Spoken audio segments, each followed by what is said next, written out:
I taught secondary school for 15 years, and I would never, ever have a classroom without agreements.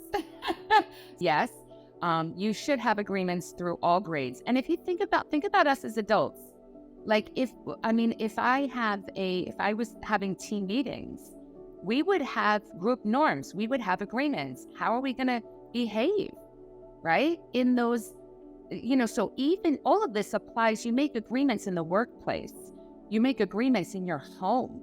My husband and I have agreements together, So, it's just shared behavioral norms. How are we going to respect each other? How we're going to make sure everyone feels safe and everyone can contribute and be heard and all of that. So, yes, agreements should happen at all grade levels. And, it's going regardless. If you think about it, just remember, involvement equals cooperation.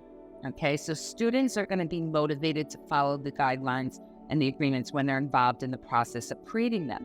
So it's how you present it, right, to older kids. And I don't jump into class agreements.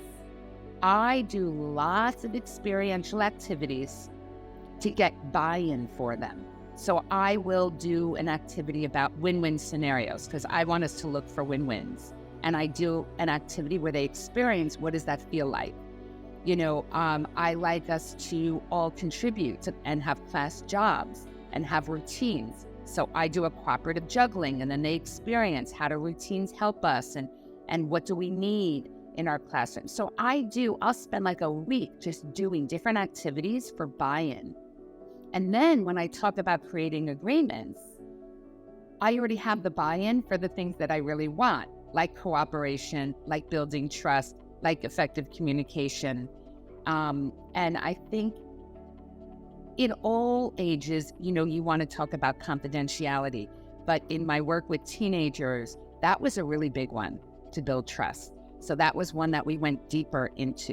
So I think it really depends on, the contents that you're doing. I mean, think about like a science class in high school. That lab work can have more kind of dangerous things that they're using. So safety is even bigger in that sense. So you're still going to talk about safety in primary school, but as the stakes get higher physically, emotionally, you might have to go deeper into some of those agreements.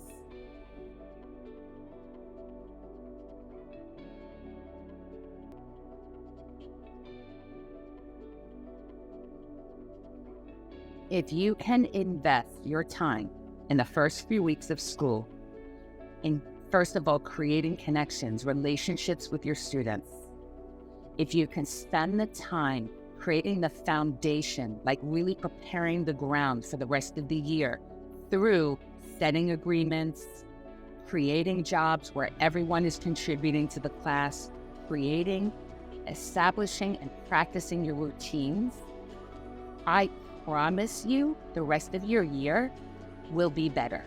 You will feel better, they will feel better, and we all do better when we feel better. So I really, really want to stress that this is, and remember I taught secondary, and I used to have I'd have like an AP physics teacher say to me, "Joy, I don't have time for this." And, you have to think about it not as spending time or wasting time doing this, because that's a loss, right? You're operating at a loss. You have to think about it as you are investing time in relationships and in skill building. And when you invest that time, it will pay out. And you will have more time to teach the content that you want to teach. If you're not building relationships and you're not creating the structure, the routines for kids, which they thrive on, I guarantee you're going to waste a lot more time during the year or spend your time dealing with challenging behaviors in the classroom. So it's kind of, invest in the beginning and have a smoother year ahead.